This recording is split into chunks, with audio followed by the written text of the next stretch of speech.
Next up is Logan Graham from Oxford, and it's going to be about labor analysis and how AI is taking more jobs, I think, right? So, yeah, thank you. Thank you also for putting on this workshop. It's a really, really phenomenal idea and very much needed. This is joint work with my co-author, Paul Duckworth, who's sitting over there, if you raise your hand, and Mike Osborne, who is maybe live tweeting on Twitter. There will be no fewer than 6 quizzes, so make sure you pay attention. So this comes from my personal background passion from previous research in economics. I'm doing my PhD in machine learning at the moment, and what better way than to combine the two? It's a topic that's very close to us in that the world is becoming increasingly automated, or at least people say that work across industries and job types is said to be automatable. The problem is we're still as yet unclear about what is automatable. We don't really know why automation happens in the first place. And in particular, intelligent technology, the things that we produce and the things that we research, is a unique and new phenomenon that we believe will affect this disproportionately relative to previous advancements. So how do we get more clarity on this? We've been trying to predict or understand what the future of work will look like for quite a long time, and this is a broad thrust of the movements. From the 80s, 90s, and 2000s, we developed broad task and job frameworks trying to say what is a type of task or what is a type of job and how does that relate to our ability to technologize or automate it. My supervisor, Mike, then produced a relatively incendiary and interesting paper in 2013, which said, let's see, instead of trying to hypothesize from broad frameworks down, let's go from the data up and see what patterns it tells us. And they brought together a new data set that labeled occupations directly and then tried to predict for occupations that weren't labeled. And then very recently, and where this work fits in, that we're showing, fits in the new thrust, which is the attempt to model tasks directly. The belief is occupations, and thinking about what occupations are going to be automated is just much too coarse of a framework to give us a good handle of what we should do about it. So instead, what we wanted to do with this work was go and ask the experts directly, and in fact I see a few faces in the room who actually answered the survey and to help us collect the data set that we'll be exploring in this talk. So here's the broad thrust of what we wanted to do. We wanted to combine all these movements so far, and what we did was we collected a survey of 156 experts, which provided us 4,500 plus ratings. These are individual task ratings from the US Department of Labor's ONET database, which is an extremely helpful and sort of state-of-the-art so far database about work. This gave us, we then aggregate tasks into, well, we append to tasks the feature vectors, which is a 120-dimensional numeric vector that describes the occupation that that task is under. And this 120-dimensional vector describes the skills, the knowledge, and the abilities required to perform the occupation. We aggregate the tasks into their what are called work activity groups, so we get some variation in these feature vectors.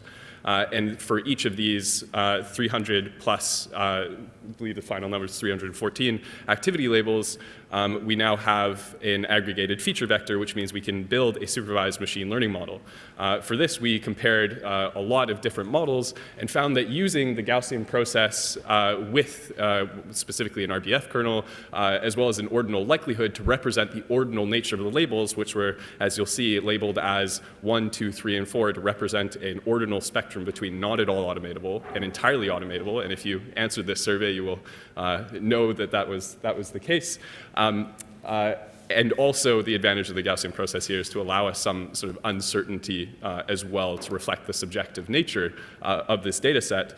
And then what we can do from there, because it's really difficult to take all of you in this room and get you to rate every single piece of work that is being performed to your, based on your expertise, we can now build a model that maps from the patterns of automatability as well as the feature vectors that describe the work that is automatable in order to predict for the remaining 1,753 work activities that are just very timely and costly to try and collect data on.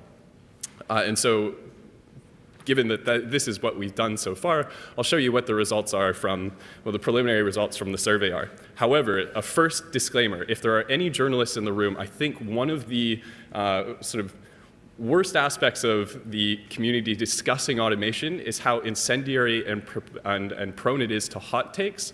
It should be a disclaimer that this is preliminary results and nothing that we say here is going to conclusively tells you whether or not Terminator will or will not happen, et cetera. So what did you say? So an interesting first pattern, instead of listing the individual tasks, which we will be releasing, as I'll mention, in an open source database, and we have some more information on our poster over there, just to give you a broad thrust of what the results are. The first is when we aggregate tasks into their activity groups, broad level groups that cut across occupations and industry that describe what sort of work they do, we find it's fairly normally distributed, and some of the results are fairly expected. So you'll see there that administration and physical and manual work activities are among the most automatable, where a label of 3 represents mostly automatable, a label of 2 represents mostly not automatable, label of 1 is entirely not, and a label of 4 is entirely so. While on the other hand, tasks that require complex cognitive reasoning and decision-making, coordinating, developing, managing, and advising, things that require creativity, unspecified metrics of performance, human interaction. These are the things, I think, as you will know, are expectedly less likely to be automatable. However, a very interesting trend occurs that despite being normally relatively distributed across work types, they're not so across occupation types. That is, automatable work tends to be concentrated together within different types of occupations.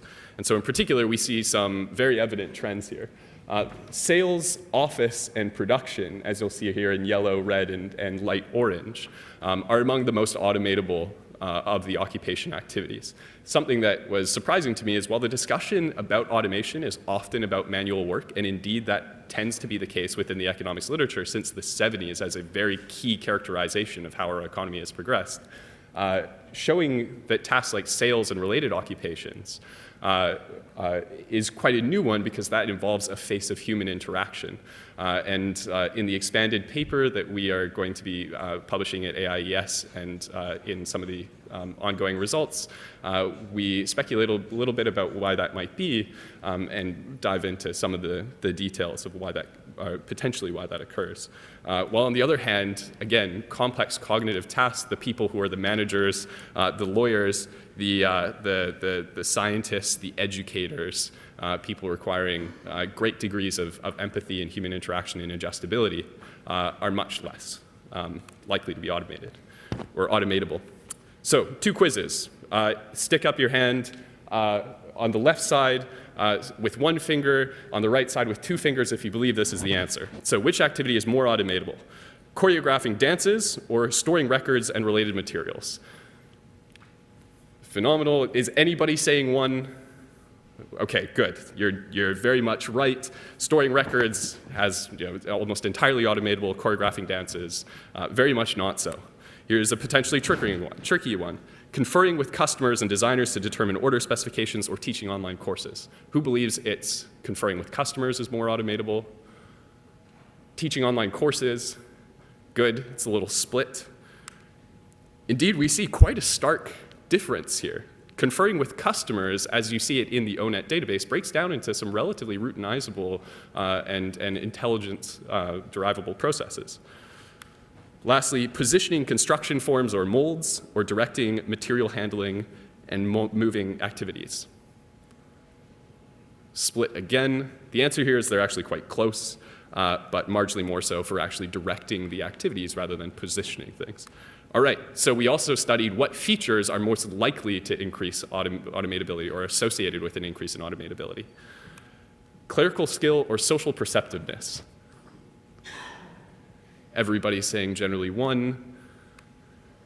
And indeed, clerical skill is one of the most automatability increasing features that we have. Social perceptiveness is automatability decreasing. Mathematics or science. Interesting, extremely split again. quite significantly mathematics, because these encompass tasks that are relatively clerical as well, numerical, calculated. I don't know if anybody does backprop by hand anymore. If you do, let's say you're very automatable. Negotiation versus sales and marketing. Mostly sales and marketing, some negotiation, and indeed, I kind of gave away the answer prior. Interestingly, we also see trends across income and education. The humble and hardworking Henriettas, who are relatively lower income, though despite still doing very well, but also are less likely to have a bachelor's degree, at least, to perform the job, you see massive clusters. Each point is proportional to the occupation's employment. Whereas the educated earner FEs are relatively robust, but you can see that there's a lot less work being performed within these green boxes, which means that the trend of automatability disproportionately affects the least adjustable. Now, I don't have much time, but we found some interesting disparities between what our experts were saying and what our model was saying. We actually have a full table of it in the paper, so I encourage you to check out the website. But on the right hand, you see expert labels felt that measuring equipment outcomes were relatively automatable, or equipment outputs, whereas our model thought that was less automatable. Now, just to conclude, because we'll be open sourcing this data set, this is an initial approach. We would like people to go and answer some of the questions that we think are very important now that we have granular task level data. Some are real world validation. Does our model predict what actually is automatable in the world? What is the difference between being automatable and actually going forth and being automated? How much economic value is either stored in potential untapped automatability? And what are the characteristics across employees, trends of technology, demographics, et cetera? We'd also encourage further research to collect novel data sets, et cetera. And we propose a call to arms as a launching point for automatability researchers. We would like more experts and more data on this trend. And in particular, in terms of collecting this data, we think having better high-dimensional task descriptions is a very good thing. And we are seeing some work just about to be published / initial results from others starting to do exactly this. And lastly, better and more precise definitions of automatability so that we can actually identify and explain the causal effect here. The result of having this better data is going to be a fewfold. Right now, I think we live in a world of fear, uncertainty, and doubt about the future of work, whether or not it's us who statistically are highly paid and highly educated, or it's not us. And having better data will allow us to set better policy, change ourselves as workers, change the businesses that we might run, or look at new growth-enhancing opportunities so we can replace this with a sort of optimism, clarity, and confidence. Thank you.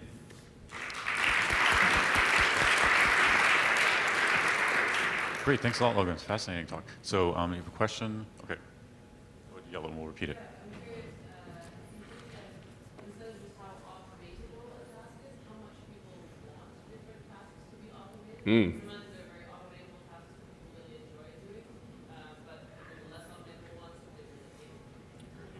Yeah, so the question is, how, if I'm, as I understand it, how would we measure the difference, or is it worth measuring the difference between whether or not something is automatable and whether or not we actually want to automate it for some sort of social perceived goodness, et cetera?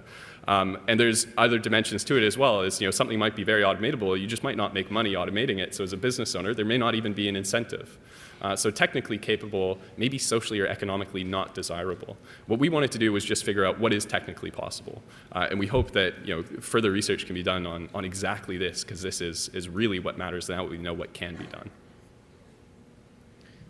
So I understand that there's lots of sales that are happening now without people in the transaction. But selling is a very human thing. I mean, good salesmen. I mean, I wouldn't mind if there were less salesmen, but I suspect that when the value of the good is going to be large, it'll be worth it for companies to continue having humans doing it. Mm-hmm. Mm-hmm. So, that's... Exactly. Well, this is an interesting point. Just by a show of hands, over the past 3 years, who has shifted a large amount of their purchases online to something like Amazon? I certainly have. How many of you wish there was a human in the loop when you clicked the purchase button on your Amazon Prime order of the Friends season 1 through 6? No, that's not the right question. Yeah. It's whether the company selling wishes there would be a human in the loop. Yeah. This is really important. Being able to distinguish between what will and won't be automatable for various characteristics of the product is really, really important. Just as a quick side note, one analysis I didn't show up here is something that I hope to spend more time on, which is what happens when we take tasks or activities that feature very, very highly, like top 3% in a particular feature with something like negotiation. And we found different types of tasks that varied in terms of automatability. So some activities that were, for example, very human-facing, like a very open-ended sales process where the customer doesn't know what they want, versus the one where they do know where they want, then it's just a search problem. Yeah. Right. So one follow-up question. Who knows what you just showed? Because I have the feeling that it's pretty uneven. It's an uneven distribution around the world, right? So there are some industrial societies that are otherwise very advanced that don't pay attention to AI as much as, say, Canada, or the US, or China, right? Yeah. And this is probably going to be news for them if they ever see it. And this could be, could create, I don't know how to call it, tension or like problems, because the investment that you see here in AI is not what I see in Europe, for example, right? Mm-hmm. And I guess the stakes are high, this particular situation, right? Yeah. So you're asking about the geographic distributional effects of automation? Yeah. Yes, this is a really, really big, important topic. Mike and his associate research has some stuff extending his previous research, trying to say, how do we take that data set and extend it to countries in, I believe they were looking at East Africa. What does that mean for their economy, and China in particular? It's a good question. I think your first point about who knows about it, maybe what we owe as a duty is to make sure everybody can have the best automatability information no matter where you are in the world. Yeah. Okay. So I think that'll be all we have for questions. Let's thank the speaker again. And we can continue talking through the poster session. So thank Logan absolutely. again. Thank you. Sorry. Thank you. Thanks a lot.